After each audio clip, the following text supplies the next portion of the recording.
On a parlé du nerf vague précédemment. Est-ce que tu peux nous dire ce que c'est, à quoi il sert et comment l'entraîner? Le nerf vague, c'est une paire de nerfs qui part du crâne et qui va aller innerver pas mal d'organes. Donc il va être très utile pour tout ce qui est digestion, respiration, rythme cardiaque.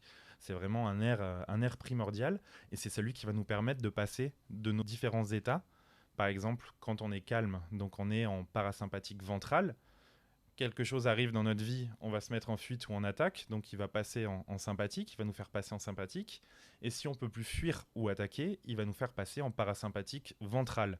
Donc c'est vraiment l'état d'immobilisation. Je fais le mort comme le petit lapin au milieu de la route en pleine nuit avec les phares qui peut plus bouger, qui sait plus quoi faire. Donc c'est vraiment ce nerf qui va nous faire passer d'un état à l'autre et on va pouvoir l'entraîner parce que le but c'est qu'il soit vraiment calqué sur le réel, c'est-à-dire qu'ils ne surréagissent pas, qu'ils se régulent comme il faut.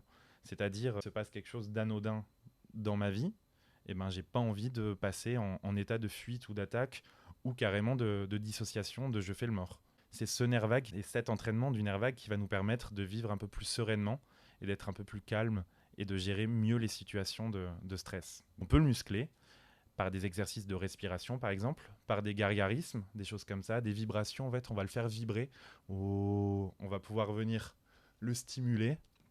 Donc c'est tout des choses qui peuvent permettre de vraiment le muscler, j'ai envie de te dire.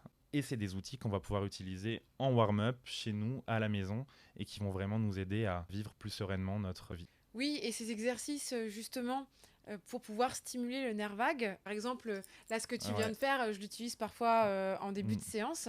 Ça va pouvoir aider les personnes à être dans les meilleures conditions pour les sessions.